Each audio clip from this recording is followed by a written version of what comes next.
Olá, meus amigos, eu estou muito à vontade aqui, diferente dos outros vídeos que eu costumo fazer, até meio mais, são vídeos mais, como se fossem mais solenes, né? Mas eu estou muito à vontade aqui para falar sobre um assunto que é um assunto nervoso, ele é um assunto polêmico, é um assunto demonizado, mas é um tema, é um assunto que interessa a todos, que faz parte da vida de todos, tá?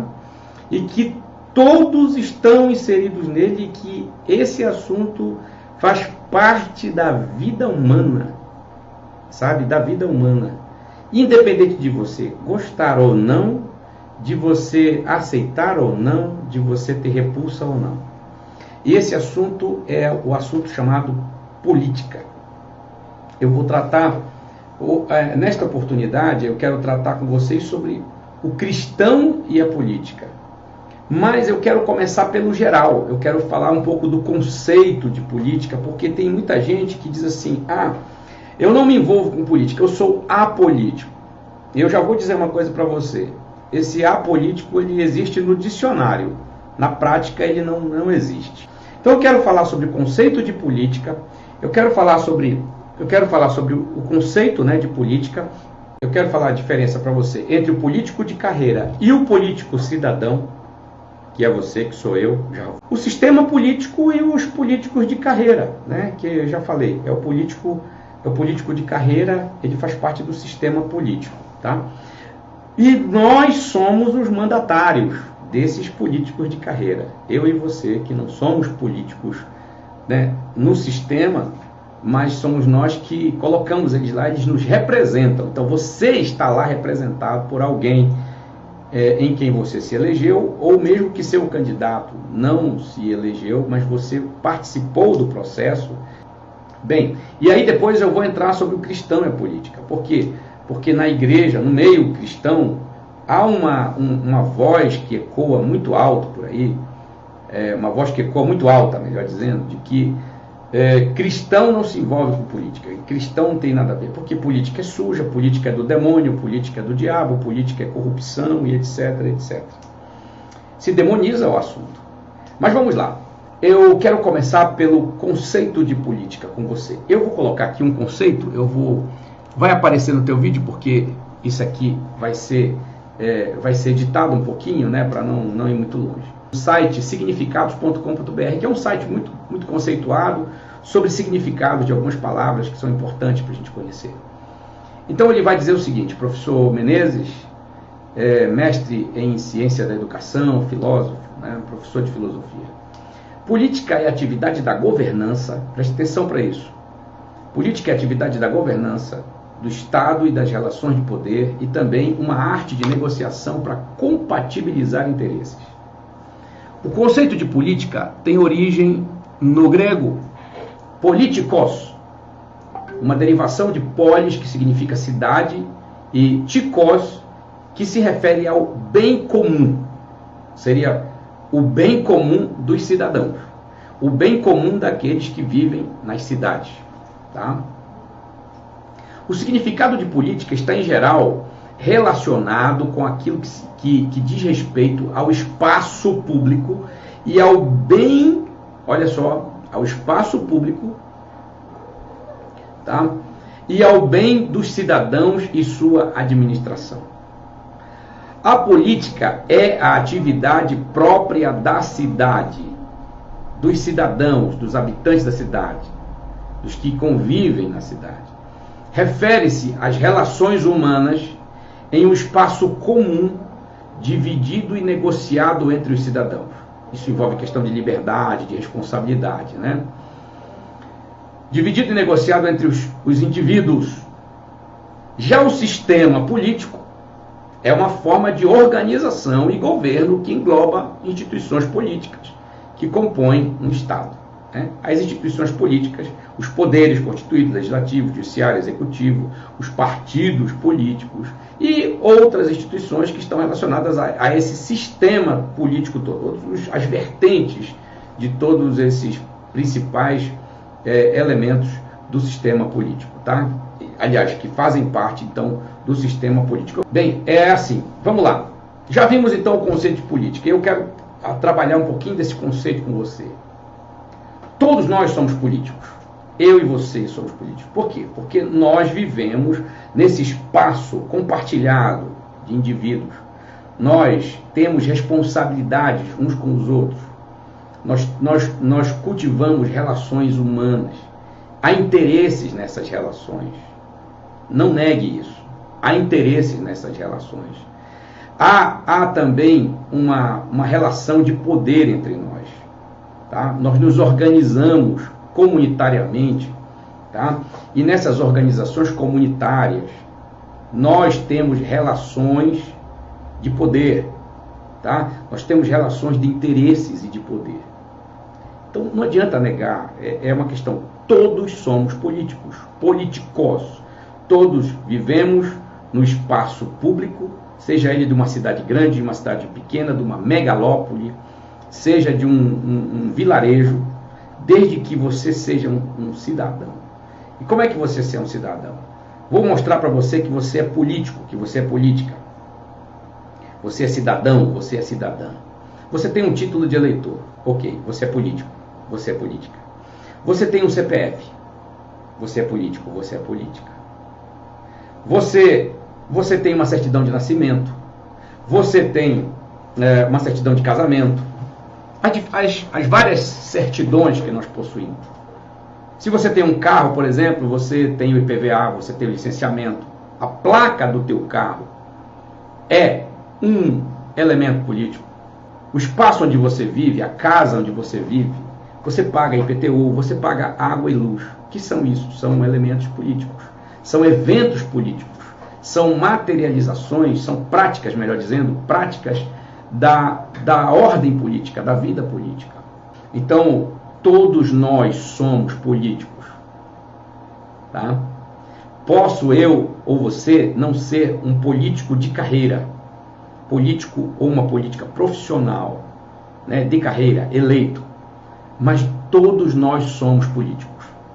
No sistema chamado democrático, que nós brasileiros somos, que vivemos, né, no qual nós existimos, é o sistema de representatividade. O deputado, o senador que está lá, nos representa. Ou não nos representa.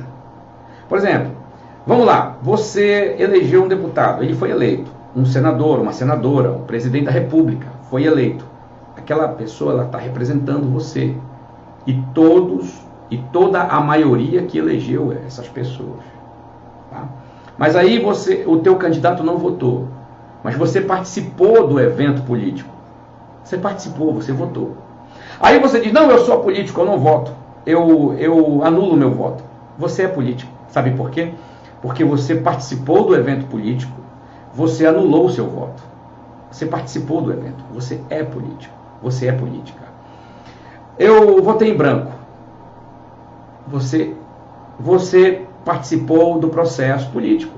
Você apertou uma tecla. Você anulou. Você colocou lá, voto em branco. E você diz, não, eu não votei. Eu não vou votar. Eu pago a multa, mas não vou votar. Você é político. Você é política. Tá? Porque você participou do processo político não votando.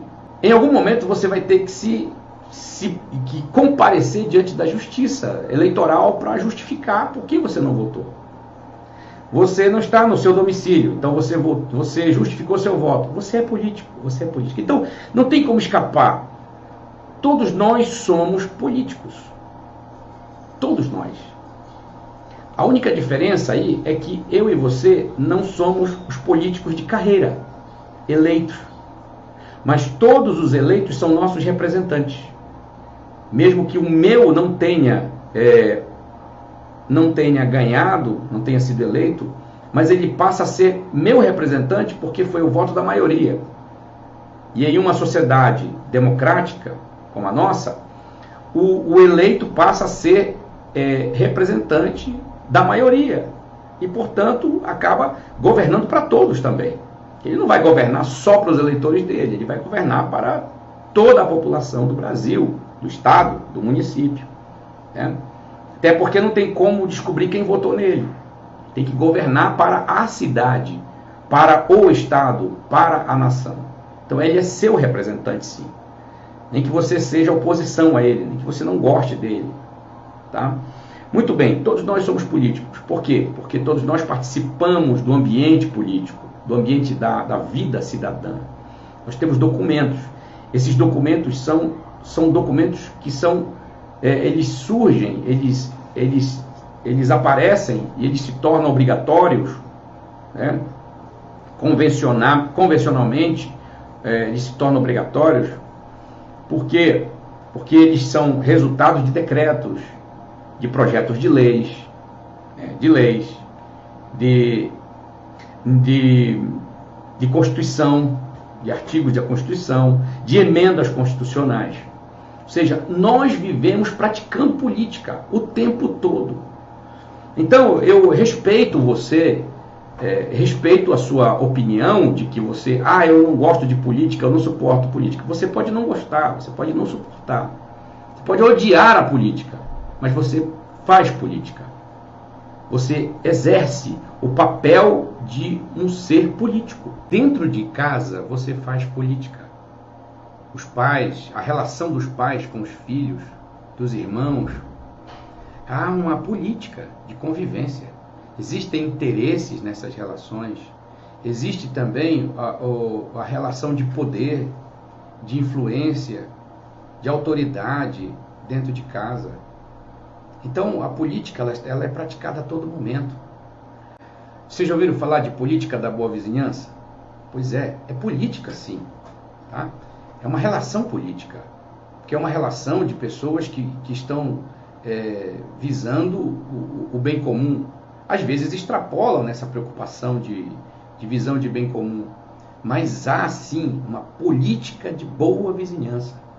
Existe uma diplomacia entre pessoas que convivem em um determinado espaço territorial, né? que compartilham as necessidades comuns, as mesmas necessidades, que compartilham os mesmos produtos.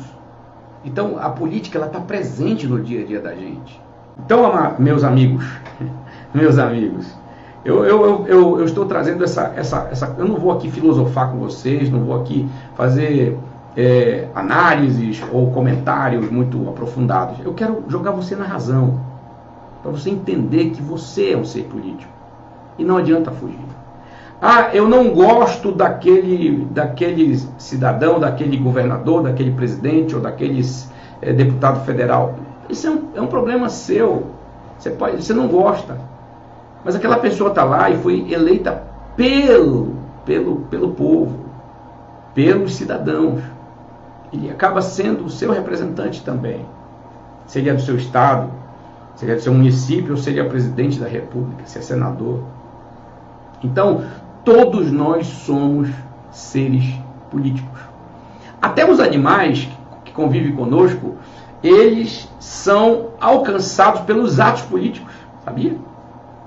Tá? As lojas pet, elas têm regulamento.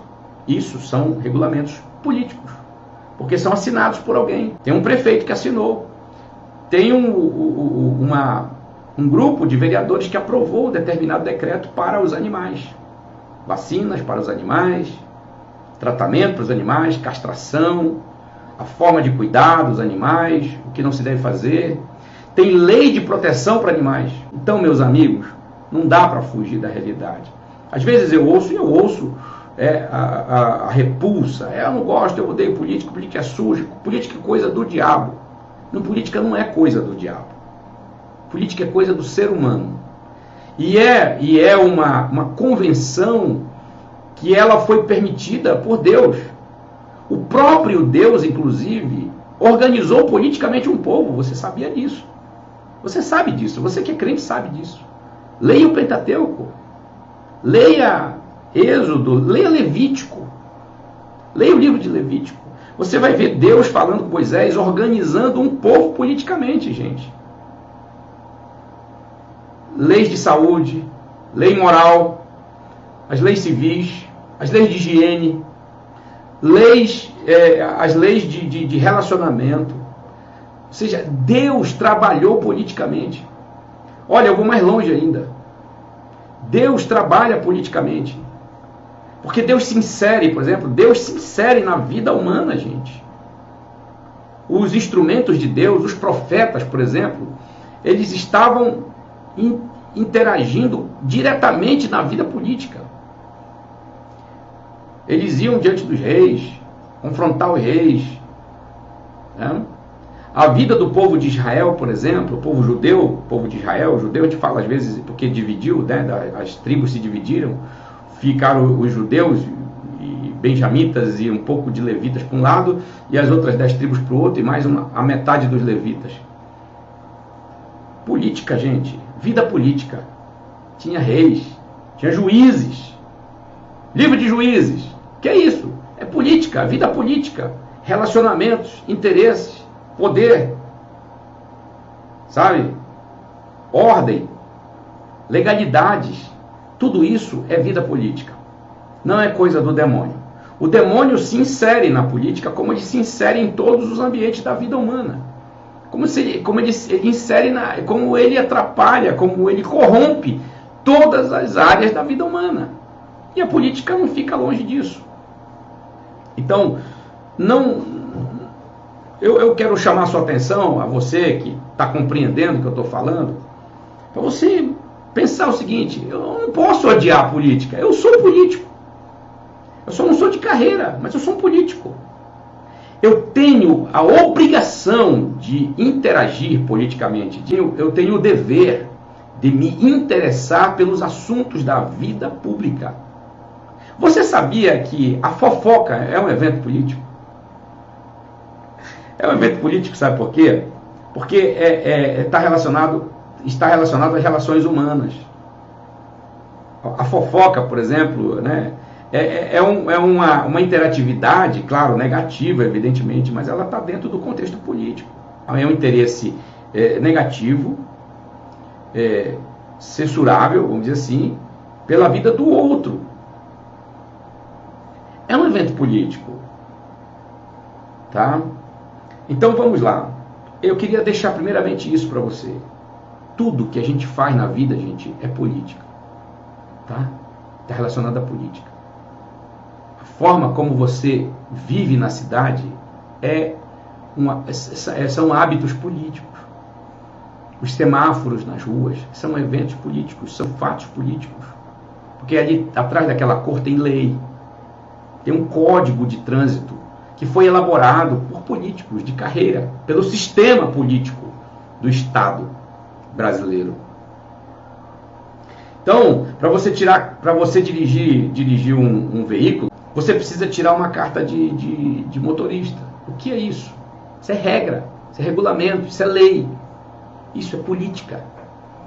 Para você ser motorista, você precisa entrar nos trâmites políticos. Tá? A sua participação no SUS, por exemplo, o SUS é um evento político, é uma prática política. Quando você vai lá se tratar, lá no posto de saúde, lá no pronto atendimento, você está realizando um evento político. Quando você reclama, por exemplo, do preço da gasolina, do preço do gás, quando você reclama da inflação, você está falando de política. Você está realizando um evento político. Ou seja, tanto você abordar positiva como negativamente, você está sendo político. Você está sendo política. Então, meus amigos, eu começo pelo geral aqui, tá? E agora eu vou entrando no particular para mostrar para vocês algumas coisas. Para você, irmão, irmã em Cristo, você evangélico, evangélica, você que abomina a política, você que diz que política é do diabo, você, amigo católico, católica que está me assistindo, vamos começar a Igreja Católica lá no Vaticano, quando vão escolher um Papa, por exemplo. O que é aquilo? Ou você acha que os cardeais se reúnem e todo mundo ali, todo mundo, né, concorda um nome e é tudo uma paz, que não tem conversa, não tem articulação, não tem interesses, que não tem relação de poder? Você acha que não? Se você acha que não acontece isso, você precisa se situar na realidade. Enquanto não sai a fumacinha branca, é porque não foi eleito o Papa. Quando sai fumaça mais escura, é porque os acordos não se juntaram ainda, não se igualaram. Não houve comunhão de acordos. Não houve compatibilidade nas escolhas. Está havendo debate. Candidatos aqui, candidato ali, tem votação. E cada candidato vende o seu peixe, faz o seu discurso com os colegas ali, os cardeais. Política. Eu estive no Vaticano em 2005. O Vaticano é um Estado, um país. O Papa não é só um sacerdote religioso, um representante religioso, ele também é um estadista. E os cardeais fazem parte desse staff de estadista, do Estado do Vaticano. Evangélicos, meus amigos, irmãos evangélicos, vocês acham que as igrejas evangélicas, fazem eleições assim, sem fazer política? É claro que não. Todas fazem eleições, escolhas, de forma política. Até a escolha lá do membro comum que vai servir lá em alguma coisa é um evento político. É uma escolha. Existem critérios. Isso chama-se política. Só que é política eclesiástica. Quando se elege um representante, um pastor, quando coloca-se um pastor numa igreja, é um evento político. Porque é uma relação de interesse. Eu vou colocar aquele pastor ali naquela igreja, nós vamos colocar aquele pastor naquela igreja por essa e por essa e por essa razão. O perfil de um pastor para aquela igreja. São eventos políticos, porque são relações de interesse. E além disso tem a relação de poder. Porque quem tem o poder, nomeia. Quem tem o poder, discute as preferências, admite, demite. São relações políticas, meus irmãos. Não adianta fugir, tá? Não adianta fugir. A política nos cerca, a política está dentro de nós. A política está em todas as áreas. Ou você acha que o presidente da sua igreja, lá, o diretor regional, sei lá, o setorial, cada igreja tem as suas nomenclaturas, ou você acha que isso é uma escolha tranquila, assim, sossegada, sabe? Sem discussão alguma, estou falando no bom sentido, hein? Sem discussão alguma, sem acordos, né, bilaterais, né, sem propostas, sem discursos. Tenta-se evitar, mas isso não se evita. Política. A política está nas igrejas também. Então não adianta fugir, não adianta. E as pessoas têm lado. As pessoas têm lado. As pessoas escolhem. Eu escolho o pastor fulano, eu escolho o ciclano. Aí, claro, as discussões, elas descambam às vezes para certos conflitos, certos atritos. Mas isso aí é a corrupção humana, é a natureza humana. Não tem como escapar. Nós somos seres políticos. E nós escolhemos lado. Nós escolhemos ou o lado A ou o lado B, ou nós escolhemos a neutralidade, que também é uma escolha política. Quando você escolhe a neutralidade, você está sendo político também.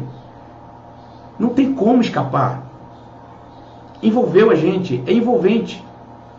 Faz parte da nossa natureza, nós somos seres políticos, eu insisto nisso. Tá? Eu coloquei as igrejas porque o meu público, a maioria aí, são evangélicos, de várias denominações.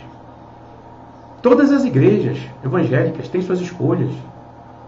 Vamos à história da igreja cristã, por exemplo, vamos na Reforma Protestante, vamos a João Calvino. Quem foi João Calvino? João Calvino foi um grande teólogo, que hoje é a referência para os presbiterianos, para os reformados. Cito os presbiterianos, por exemplo, que são os mais salientes nessa linhagem calvinista. Mas temos outros. Mas João Calvino também foi um líder político, gente. João Calvino foi prefeito de Genebra. E olha, diga-se de passagem, a presença de Calvino, a obra de Calvino como político foi muito significativa. Lutero, por exemplo, Lutero foi o grande líder da Reforma Protestante. Aí você diz, Lutero, ele era político. Ele era um ser político, primeiro como cidadão. E segundo, para poder a Reforma Protestante acontecer, a mão de Deus agiu no contexto político.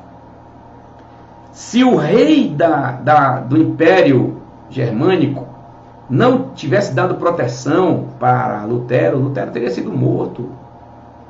Deus agiu nisso, gente. Porque Deus age nos contextos políticos. Não vê Babilônia? Não vê Ciro?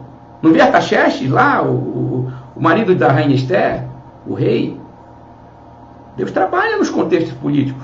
O sonho, por exemplo, de Nabucodonosor, daquela estátua lá, que Daniel interpretou o sonho. O que é aquilo? Aquilo é geopolítica. Geopolítica. E que vai culminar na volta de Jesus, no final dos tempos. Mas tem todo um contexto geopolítico. Você que quer fugir, você que abomina, você que sataniza, você está precisando se situar. Você está tremendamente equivocado, equivocada. Todos nós somos políticos. O próprio Deus age politicamente, interage e age politicamente. Claro, a política de Deus ela é uma política perfeita, uma política pura. Não é igual a nossa, contaminada. Por quê? Porque Deus se relaciona conosco. Deus tem interesse em relação a nós. Deus tem relação de poder conosco, de autoridade. Ele é Senhor, Ele é Rei. Jesus é Rei. Nós somos servos, súditos de um reino. Reino espiritual, é o reino eterno, que já está caminhando aqui. Só que o fato de eu ser parte de um reino eterno, de eu ser súdito de um reino eterno, não significa que eu seja alienado do reino terreno. Eu faço parte de uma configuração política terrena. Nós somos brasileiros, eu sou brasileiro. Eu cumpro com deveres de cidadão, ou seja, políticos. Então eu me envolvo, eu me comprometo politicamente, desde a mais simples ação até talvez a mais complexa. Todos nós, por exemplo, temos potencial para sermos políticos de carreira. Eu não. Eu sou pastor. Mas não quer dizer que o fato de eu ser pastor, que eu vá me neutralizar, que eu vá calar, que eu seja um ser nulo, que não dá. Nós demonstramos interesses nesse universo em que a gente vive, porque muitas coisas estão em jogo. Por exemplo, a liberdade da gente hoje, a liberdade da gente está em jogo no Brasil. E a liberdade é um dom de Deus. A liberdade é um patrimônio divino que nós não podemos entregar de bandeja para qualquer explorador, para qualquer um. Não podemos abrir mão da nossa liberdade simplesmente porque a gente tem em mente um catastrofismo aí, uma fatalidade. Está profetizado que nós vamos ser perseguidos. Sim, eu acredito nisso também. Aliás, a gente vem sendo perseguido por muito tempo. Agora, em momento algum na Bíblia, atenção, em momento algum na Bíblia eu tenho Deus, né, eu tenho Cristo, eu tenho os apóstolos nos encorajando a entregarmos nossa liberdade de bandeja assim para as pessoas. Em momento algum eu vejo Deus falando, né? E Jesus Cristo encarnado, Deus encarnado também falando conosco, os apóstolos, os pais da igreja, nos encorajando a nos entregarmos assim em massa. Olha, vamos, se entreguem logo para morrer, já que vocês vão morrer mesmo por causa do meu nome, já aproveitem e já vão logo se entregando. Não tem não. Pelo contrário, eu vejo os cristãos fugindo. Eu vejo Paulo descendo dentro de um cesto para escapar dos seus perseguidores. Eu vejo Jesus escapando de seus perseguidores. Vai chegar um momento crucial, vai chegar um momento em que nós não vamos escapar. Vamos ficar encurralados. Mas enquanto não chegar esse momento, nós lutamos pela nossa liberdade. Eu vejo com uma certa ironia quando a gente ora pelos povos que não têm liberdade. Vamos orar pelos afegãos, que estão sendo maltratados pelo Talibã. Vai todo mundo ajoelha e ora, e aquele clamor e tal, e papapá. Mas quando chega aqui no Brasil, não, aqui nós vamos ser perseguidos mesmo. Isso aqui é profecia, Jesus já falou, Paulo já disse e tal, a profecia se cumprindo, Jesus está voltando e tal, papapá. E é isso mesmo. A gente ora pelo Talibã, pelos afegãos. A gente ora pelos povos perseguidos, pelos missionários que estão sendo perseguidos. A gente ora pelos povos que vivem vagando por aí, pelos missionários que são ameaçados de morte. A gente vive. Agora, quando chega na gente, não, isso aí é política, não vamos nos envolver com isso, porque isso é coisa do diabo, entendeu? Gente, é contrassenso, é ilógico, não tem consonância isso. Todos nós temos que lutar, por exemplo, por liberdade, que é um elemento que está dentro da política, um dos principais elementos dentro da política, é a liberdade. Porque você pode ter vida, mas se você não tem liberdade, a vida é uma aflição total. Entendeu? Por isso que a pergunta se faz agora, nesse momento, o que é mais importante, a vida ou a liberdade? Claro, as duas são importantes, mas vida sem liberdade é muito complicado. Tá? Vamos voltar à questão política, vamos lá. E agora? Jesus e os apóstolos eram políticos? Eram. Jesus era um cidadão político? Era. Ele não era político de carreira, mas ele era um cidadão político. Ele interagiu politicamente quando esteve aqui entre nós, na forma de homem. Ele interagiu politicamente. Só para você ter uma ideia, o nascimento de Jesus se deu durante um evento político. Que evento político era esse? O recenseamento. José e Maria foram para Belém para fazer o recenseamento. O que era isso? Um evento político. Ordem do imperador, ordem do governador da Judéia. Eles foram recensear. Jesus estava ali para nascer. Jesus nasceu. Jesus tinha uma identidade. Jesus interagiu politicamente, você vê nos evangelhos, por exemplo. Eu vou citar aqui um dos textos. Quando Jesus pegou uma moedinha, por exemplo, mostrou aquela moeda. Quem é que está aqui, vocês estão vendo? Estamos a César, tem César. Tal. Aí Jesus disse, olha, dai a César o que é de César e dai a Deus o que é de Deus. Que é isso? Isso é política. É a vida cidadã, é direitos e deveres. São responsabilidades cidadãs. Você tem responsabilidade de pagar impostos, porque isso é uma ordem do império. E Jesus referendou. Podia ser caro, podia ser alto, mas Jesus disse, paguem o imposto. Paguem o que é devido. O apóstolo Paulo também falou sobre isso. O que é imposto, imposto. O que é tributo, tributo. Isso que é isso? Isso é vida política, gente. Isso é vida política. Agora eu vou falar de alguma coisa, dois eventos, que um de Jesus e depois outro dos apóstolos. A morte de Jesus está profetizada na Bíblia. Isaías 53, por exemplo, que para mim é um dos textos mais emblemáticos sobre a morte de Cristo, sobre o sofrimento de Jesus. Ao Pai agradou moê-lo. O Pai matou o Filho. Ele usou os elementos humanos e institucionais para que o Filho morresse aqui na terra. Mas a Bíblia diz que ao Pai agradou moê-lo.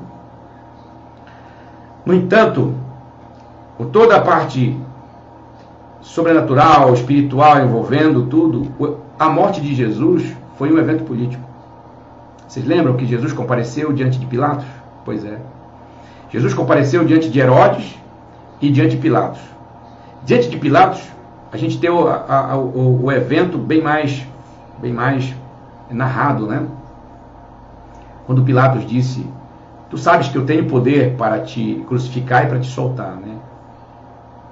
E ainda perguntou para Jesus, inclusive, perguntou, tu és o rei dos judeus? Jesus confirmou, dizendo, tu dizes, está saindo da tua boca. E aí ele disse, tu sabes que eu tenho poder para te soltar e para te crucificar. E Jesus não discordou dele, apenas fez uma observação fundamental. Nenhum poder tu terias se do céu não te fosse dado. Ou seja, toda autoridade constituída na terra, ela é consentida por Deus. Ela pode estar ali praticando maldades, crueldades, mas ela está lá com a permissão do Senhor. E tem algum propósito nisso. Tem algum propósito nisso. É algum propósito para a humanidade naquela ação, naquele governante. Ou seja, aquele governante ocupou um espaço de autoridade. O espaço de autoridade. E lá em Romanos 13, Paulo fala disso. Fala dos espaços de autoridade. Ele não fala da pessoa. Ele fala da autoridade. É o princípio da autoridade. E uns se encaixam nesse ambiente de autoridade, fazem o bem. E são elogiados, são temidos, como diz Paulo. Mas outros ocupam esse espaço de autoridade e fazem o mal. E são reprovados por Deus e pela sociedade. Mas ficam por um tempo. Seja ele quanto for, ficam lá. Cumprem um propósito permitido por Deus. Isso é política, gente. A Bíblia é um livro político. Também, claro. Não é o objetivo da Bíblia é falar de política ou ser político. Mas a Bíblia mostra Deus agindo e interagindo com a humanidade num ambiente político. Você vai ver Deus falando das nações, dos reis das outras nações. Mas principalmente a nação israelita. Então, voltando lá à morte de Jesus. A morte de Jesus foi um evento político. Jesus teve que comparecer diante de Pilatos para que Pilatos desse o aval para que o Império Romano ali sentenciasse Jesus à morte. E institucionalizado, referendado politicamente. Os próprios judeus que agiram na acusação de Jesus, agiram politicamente. Sabe por quê? Porque uma das acusações dos judeus diante de Pilatos foi o seguinte: ele diz que ele é rei. Ele diz que ele é um rei. E é lógico que na interpretação dos judeus ali, dos fariseus, dos inimigos de Jesus, eles estavam pensando em um rei mesmo, um monarca, um líder estadista. Então, a política está entranhada na vida da gente. E o próprio Jesus participou dessa vida política, gente. Ele foi um cidadão, ele andava nas cidades. Ele cumpria a regra das cidades. Ele tinha relacionamentos, ele tinha interesse com as pessoas. Sabe? É claro que o reino dele não era da terra, era celestial. Mas ele agiu, interagiu politicamente com as pessoas, como um cidadão. Trabalhou, inclusive, como carpinteiro. A profissão, o trabalho, é um evento político, que faz parte da cadeia produtiva de uma determinada sociedade. Então, não tem como fugir. Você pode abominar a política. Lamento, mas não tem como fugir dela. Você precisa interagir. E aí eu entro na questão dos discípulos agora. Capítulo 16 de Atos dos Apóstolos, eu estou aqui com a minha Bíblia, do verso 35 ao 40, por exemplo, você tem um relato muito político na vida de Paulo. Além dos outros que a gente vê, ele apelando para César, por exemplo. O que ele está apelando? Ele está apelando para a instituição humana, para a instituição do império. Isso é cidadania, isso é jogo político. Claro, ele agiu orientado pelo Espírito Santo, ele estava agindo inteligentemente, com sabedoria. Apelou para César: não, eu quero ir para Roma, até para poder pregar em Roma, poder fazer a obra de Deus em Roma. Mas olha aqui, do 35 ao 40, né, até o 40, você tem esse relato, porque Paulo e Silas foram presos lá em Filipos ilegalmente, prisão ilegal. É o que está acontecendo, por exemplo, no Brasil: prisões ilegais, inquéritos ilegais. E aí você diz, não, mas isso aí é coisa de Deus, eu tenho que deixa isso para lá, isso é coisa disso aqui da terra. O quê? Atenção, nós somos cidadãos, nós somos defensores da legalidade, nós não somos defensores da ilegalidade.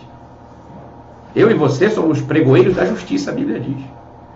Nós somos defensores da legalidade. E Paulo dá mostra disso aqui, quando ele, depois que soltam ele sabe que eles foram presos ilegalmente, vieram os ministros de justiça, né, os agentes de justiça, chegaram lá com eles e foram soltar, entendeu? Oficiais de justiça, diz aqui o texto. Aí Paulo disse, opa, peraí, não é assim não. Não é assim que vocês vão chegando e me soltando. Nós somos cidadãos romanos, nós fomos presos de forma ilegal, nós fomos açoitados de forma ilegal, e agora eu quero o respaldo, eu quero a cobertura da justiça. Eu vou sair daqui escoltado. Então eu quero a guarda pretoriana aqui comigo. Ele não saiu da prisão, meu. Ele ficou lá. Eu quero a guarda pretoriana comigo. Eu vou invocar a lei romana. O que é isso, gente? Isso é política. Ou seja, Paulo é um cidadão consciente das leis do seu tempo. Era um cidadão consciente dos seus direitos e deveres. Ele invoca a sua cidadania. Ele invoca a sua cidadania dizendo, eu sou cidadão romano, eu tenho direitos. Me prender desse jeito não é direito do cidadão romano, não é assim que se faz. Eu quero meus direitos. Isso é política. Aí você vem dizer para mim, de repente, a política é do diabo, a gente não pode se envolver. Você está envolvido até a garganta, até o último suspiro com política. Tá? Você faz sim questão de direitos, você reclama do preço do combustível, do gás. Né? E às vezes a gente reclama equivocadamente, que a gente reclama e joga a culpa para alguém, sendo que, né, a responsabilidade é de quem está escondido, né, tocando fogo no parquinho e se escondendo, né? E aí a gente precisa ser político positivamente para a gente detectar onde está o vilão na história, quem está fazendo a coisa errada. E você vê claramente aqui quem está fazendo a coisa errada. Paulo põe o dedo na ferida. Não, peraí, eu quero meus direitos. Nós temos aqui, por exemplo, também João Batista. João Batista, ele também é um homem que está pregando uma mensagem de arrependimento, uma mensagem transformadora, mas ele bate na ferida social, na ferida política. Ele mexe com a política daquele tempo. Olha aqui no capítulo 3 de Lucas, por exemplo, quando ele está sendo abordado por algumas pessoas. Então, olha só, a partir do verso 10, tá? O capítulo 3 de Lucas, ele diz assim, ó, a Bíblia diz assim, então as multidões o interrogavam dizendo, o que havemos pode fazer? Respondeu-lhes, quem tiver 2 túnicas, reparta com quem tem, com quem não tem, e quem tiver comida, faça o mesmo. Isso aqui está falando de relação, gente, relação de interesses. Cuidar do outro, pensar no outro, isso é política. Solidariedade é política. Vida comunitária, gente, é política.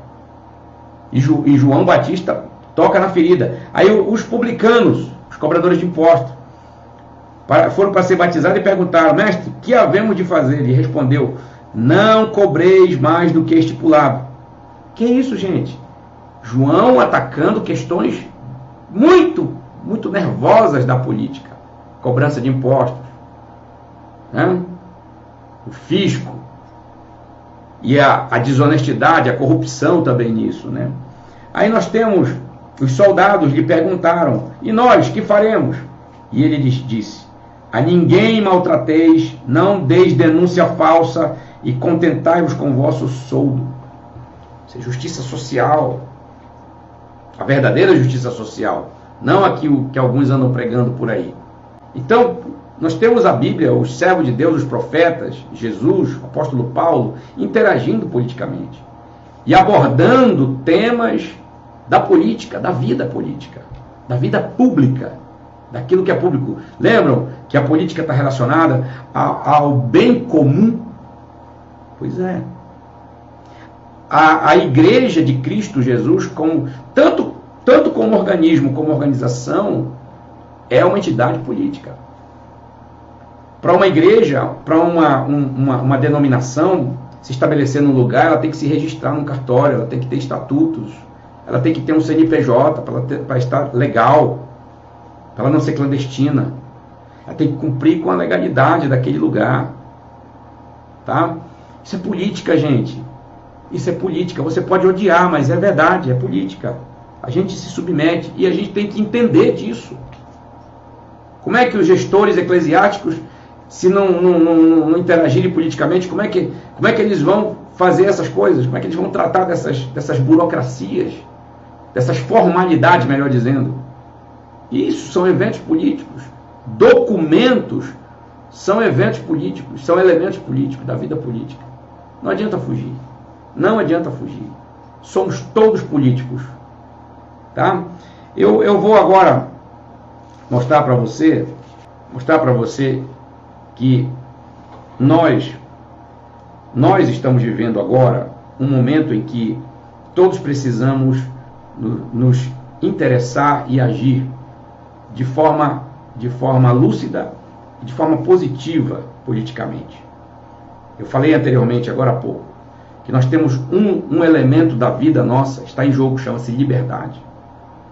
O Brasil está vivendo um momento tenso, um momento de polarizações, que já vem de tempo, e que isso recrudesceu, se avolumou, esquentou o clima. Por quê? Porque nós temos um presidente que não foi convidado para essa festa, mas ele acabou entrando porque teve 57 milhões de votos, talvez até mais, não vamos entrar nesse mérito, mas teve 57 milhões e ganhou a eleição. Só que a proposta desse presidente não combina com a proposta daquilo que é chamado de establishment, ou do sistema que estava dominando a política, né? O sistema político brasileiro. O que você tem a ver com isso? O que eu tenho a ver, você tem a ver? Tudo. Nós temos que ter interesse nessas coisas, porque são nossos representantes. Porque são resultado do processo político do qual nós somos a base, tá? Atual do Brasil. O presidente Jair Messias Bolsonaro. Ele não é bem-vindo a esse meio, por causa das suas propostas, que ele confronta com o sistema. Por exemplo, ele secou a torneira da mídia brasileira, que mamava o seu dinheiro, do seu imposto, bilhões por ano. Viviam aí ricos, milionários, bilhões por ano, eram derramados na imprensa brasileira. Para quê? Para comprar o silêncio, comprar a cumplicidade da imprensa brasileira. Fazer de conta que critica, mas sem pegar pesado, também elogiando, fazendo o contraponto. Secou essa torneira. Não precisa ser conservador, mas ele agiu assim. Ele fechou a porteira para a roubalheira nos ministérios. Fechou a porteira, de maneira que nós vivemos um momento insólito na história brasileira. Nós não temos corrupção nesse núcleo do governo, do poder executivo brasileiro, poder central executivo. Tem lá os esquizofrênicos aí numa CPI que criam uma corrupção imaginária. Não houve, não tem. Então esse jogo de poder aí, esse jogo de interesses, é do nosso interesse sim também. Nós não vamos viver 100% nisso, mas a gente precisa se esclarecer sobre a situação, para a gente poder ter uma opinião também formada, para a gente poder lutar por justiça, lutar por liberdade, e para a gente também não falar o que não é verdade, para a gente também não tomar uma posição que não é correta, que não está de acordo com a realidade. Então nós temos hoje essa situação no Brasil. Nós temos um poder judiciário supremo que simplesmente decidiu bater de frente com o presidente. Partidos políticos de oposição, de esquerda, judicializam as ações do governo, levam para o Supremo, e o Supremo acolhe, e aí cria barreiras para que o governo federal, o presidente, liderado pelo presidente, tenha sucesso. Criam barreiras para que ele tenha sucesso.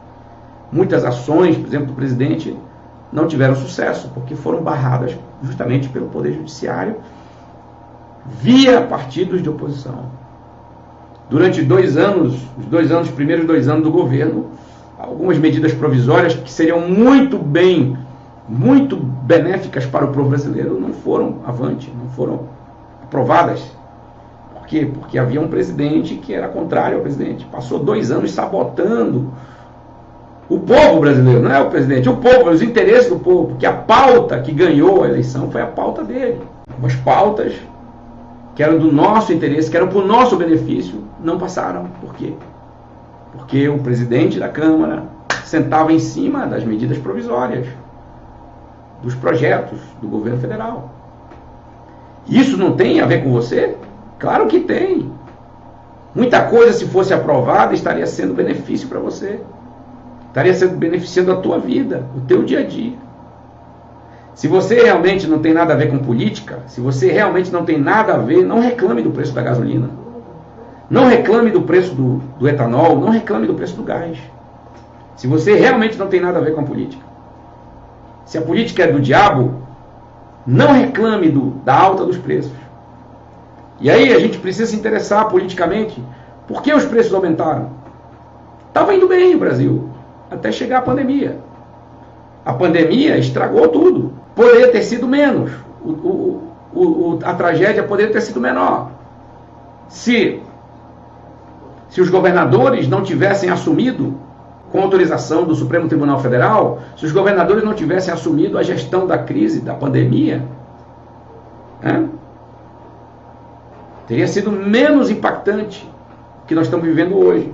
Fecharam os comércios, aí houve desemprego, houve ruína financeira, trancaram as pessoas nas casas, gente que não era para ficar trancado, acabou sendo trancado, fecharam igrejas, fecharam templos, agiram como ditadores, cercearam a liberdade das pessoas, assinaram decretos ilegais, inconstitucionais, mandaram prender pessoas que estavam transitando em praias, por exemplo, praia. Onde é que tem contágio na praia? Uma pessoa numa praia, numa imensa praia sendo presa, como nós vimos. Uma pessoa andando num bosque foi presa, correntada, pisoteada até, maltratada. Nós vivemos isso. Isso não é do seu interesse? Você não pensou nisso? Você não se indignou com isso? Se você se indignou, você realmente está politicamente engajado. E é preciso que nos indignemos. Como Paulo, por exemplo, com a prisão ilegal. Opa, estamos ilegalmente presos aqui. Então, é preciso se indignar, sim, faz parte. A indignação faz parte da vida política. Quando a gente reprova atos que fogem da legalidade, atos cruéis, por exemplo, dos governantes que desviaram bilhões do dinheiro que foi enviado pelo governo federal para cuidar das pessoas com Covid. Foi desviado. Até hoje, respiradores não chegaram. Dinheiro que era para tratar pacientes, que era para salvar vidas, foi usado para pagar funcionários públicos. Além da roubalheira também. Muito dinheiro roubado. Muitos produtos superfaturados para poder alguém pegar isso. E aí eu digo, não tem nada a ver com isso. Claro que eu tenho a ver. Claro que eu tenho a ver. Eu sou cidadão, eu sou um ser político. Eu tenho que me preocupar com as questões sociais. A justiça social, a boa, a verdadeira justiça social, ela tem que ser algo impregnado em nós. Como, por exemplo, aqui no caso de João Batista. João Batista trata claramente disso.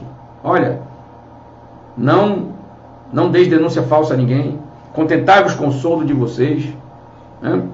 Não explorem as pessoas, não maltratem. Fala para as pessoas, olha, repartam o que vocês têm com alguém necessitado. Isso é política, gente. Isso é política. Está dentro do conceito macro de política. Agora vamos fechar com uma coisa aqui. Eu ouço, por exemplo, não vou me envolver com política porque o presidente chama palavrão. Ele chamou os palavrões, né? Sim, ele chamou palavrão. Ele chama palavrão. Como muitos crentes chamam palavrão. Como eu já tive o desprazer de ouvir palavrão mesmo, em pleno culto. Em pleno culto. Palestras. Palavrões. Mas tudo bem. É falha humana. Faz parte. O ser humano vacila. Situações até hilárias que envolveu palavrão. Hilárias. Tá? Engraçadas. O ser humano falha. Gente humilde, inclusive, eu ouvi. Eu tenho muitas histórias disso. Às vezes a gente conta assim nos bastidores, né? Eu não quero saber, eu não vou apoiar o presidente, eu não quero me envolver com política, coisa suja, porque esse presidente chama palavrão. Como se a história, por exemplo, na Bíblia Sagrada, você tem Nabucodonosor. Nabucodonosor foi usado por Deus para açoitar o povo de Deus. Ele era um déspota, ele era um tirano. Mas Deus pegou Nabucodonosor e deu um corretivo nele. E deu um corretivo tão forte que no final, Nabucodonosor faz um edito, um documento, e está escrito inclusive no livro de Daniel. E nesse documento ele diz que o Deus de Sadraque, de Mesaque, Abednego, o Deus de Daniel, de Sadraque, Mesaque e Abednego, era o único Deus verdadeiro. Ele declarou. E aí? Quem era Nabucodonosor? Nabucodonosor era um idólatra, era um místico, era um homem ligado a várias divindades, um homem que tinha costumes diferentes do costume do povo de Deus, naquele momento, o povo judeu, questões até de alimento, como nós temos lá na Bíblia, mas Deus usou. E aí? Você lê a Bíblia, você prega sobre Nabucodonosor, os mesmos que odeiam o presidente porque fala palavrão, porque falou palavrões, os mesmos que odeiam ele, fazem mensagens eloquentes sobre a vida de Nabucodonosor. Deus chamou o rei Ciro, de meu ungido. Quem era Ciro, gente? Ciro era um líder político, um governante, um imperador, que não era judeu, ele não fazia parte da fé judaica. Mas ele foi usado por Deus para libertar o povo de Deus do cativeiro. Então quer dizer que o presidente Jair Bolsonaro, esse não.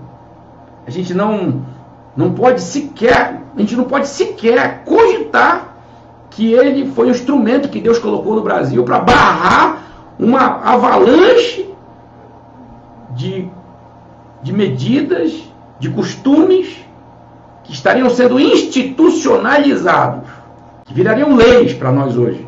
Estão lutando até agora, até hoje. Mas o muro de contenção se chama presidente Jair Messias Bolsonaro. Ele está pagando um preço por isso. Ele enfrenta o progressismo, ele enfrenta o marxismo pesado. E aí, isso aí é um endemoniado, ele fala palavrão, não gosto dele. E aí começa a odiar a pessoa. Então odeia Nabucodonosor também. E Assuero, que casou com a rainha Esther, a judia, a rainha Esther, e que assinou um decreto, desfazendo o próprio decreto dele, livrando o povo judeu do genocídio. Mas o Bolsonaro não. O Bolsonaro é do diabo. Eu não me envolvo com política suja, porque esse homem é boca suja, ele é o... Esse aí. Eu vejo crentes fazerem cara feia quando veio o presidente Jair Bolsonaro recebendo oração, interagindo com pastores, com líderes religiosos, cristãos, ouvindo mensagens, entrando numa igreja, recebendo oração de irmãos simples, humildes, falando de Deus, defendendo a fé, defendendo valores que era para nós estarmos defendendo como ele, abertamente, que era para nós estarmos defendendo com todo o nosso fervor. E aí, ele defende pátria, família, Deus, por exemplo, que é um lema dele. Ficamos com raiva quando ele fala de Deus. Isso é hipócrita. Político. Está querendo ganhar os crentes. Fale isso de Nabucodonosor também. Fale isso de Dario. Fale isso de Assuero. Fale isso do rei de Nínive, que proclamou um jejum. Até dos animais. Eu lembro que quando o presidente Bolsonaro pediu um jejum, nossa! O que eu ouvi de gente crente demonizando o homem. Mas eu nesse meu encerramento aqui, que já está longo demais até, eu coloco a seguinte questão para vocês. Por que, por exemplo, falar de futebol não é censurado? Por favor, eu não estou aqui condenando nada, não estou condenando você que tem o seu time de estimação. Porque quando a gente é apaixonado por futebol, tem cada palavrão nos estádios, né? nos jogos, os jogadores. Tem jogador, por exemplo, que está lá com a faixa de Jesus e faz o gol e solta aquele palavrão forte. Todo mundo viu, meu time ganhou, olha, o fulano fez o gol. Por quê? Por que que quando a gente trata de futebol é tranquilo, quando a gente trata de Big Brother Brasil, por exemplo, é tranquilo? Quando a gente faz torcida pro The Voice, faz esses movimentos e tal, por que que é tranquilo? Porque quando se fala de política que tem a ver com a nossa vida, que tem a ver com o futuro dos nossos filhos, dos nossos netos, com a tranquilidade, com a paz de uma sociedade, com o bem-estar, por que que a gente faz cara feia? Por que que a gente se sai fora? Não vou falar sobre isso, que isso aí eu não quero me envolver, porque isso é política, é suja. Tudo pode ser sujo. Política não foge dessa regra. A gente poderia entrar aqui em muitos temas de coisas que para você são tão, sacrossantas, mas a corrupção humana envenena, mancha, suja. Então é isso, gente, que eu queria deixar para vocês. Sabe? Nós somos seres políticos, nós precisamos interagir politicamente, nós precisamos nos interessar pelos assuntos que são tratados cotidianamente e precisamos estar atentos para o que estão fazendo lá nos ambientes do sistema político, que os políticos de carreira que nos representam lá estão fazendo. E aí a gente precisa abrir o olho, como Paulo aqui, por exemplo. Opa, isso não está certo. Opa, isso aqui é ilegal. Opa, essa prisão é ilegal. Opa, esse inquérito aqui é ilegal. Nós somos defensores da justiça, da verdade e da liberdade. Estou colocando aqui 3 só. Da justiça, da verdade e da liberdade. A igreja, principalmente, a igreja de Cristo, ela é a voz da consciência da sociedade, gente. Era ela que deveria estar pregando o evangelho de salvação, o evangelho que salva e transforma, que tem Jesus Cristo como centro disso, que tem a cruz, o sangue de Jesus como centro disso.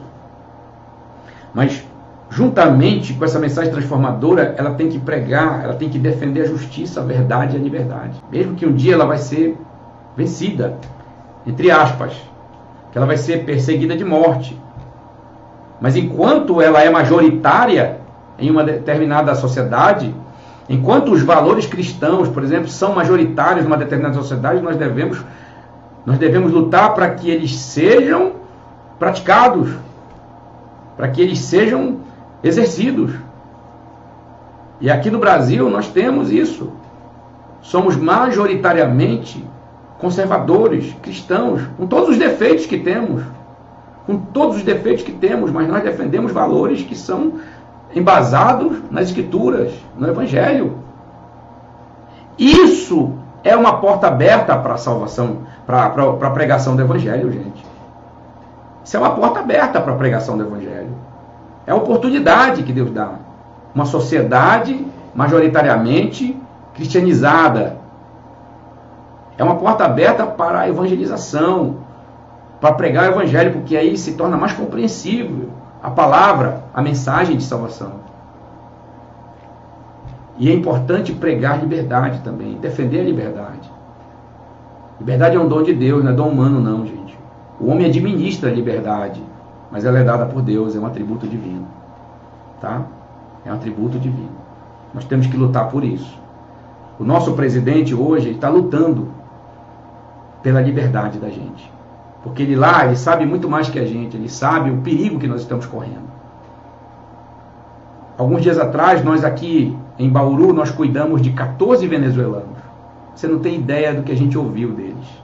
Você não tem ideia. Nós cuidamos deles aqui, a nossa igreja aqui cuidou de 14 venezuelanos. Demos comida, demos dinheiro para eles viajarem, né? Ajudamos eles financeiramente, com comida, abrigamos eles, 14. Tinha criança, tinha mulheres, tinha casais. Você tem ideia, gente, o que é valorizar a liberdade. Eles dizem para nós, vocês estão bem, cuidem da liberdade de vocês. Lá na Venezuela, já não tem mais cachorro. Às vezes a gente ouve isso e pensa, estão exagerando. Não é exagero, gente. Não é exagero. Eu vi vídeos, eles me mostraram vídeos das famílias deles. As pessoas magérrimas, que estão passando muita fome. Familiares deles que recebem ajuda daqui. Eles mandam um pouquinho daqui para lá. Passando fome, gente. Doentes, muitos estão morrendo de fome. Já não tem mais cachorro, já não tem mais gato, já não tem mais pombo nas cidades da Venezuela, que já foram todos comidos, já foram todos transformados em refeição, gente. Um ou outro cachorro dos ricos vivem na verdade. Os pobres foram comidos, foram virados em refeição. Será que é isso que você está querendo?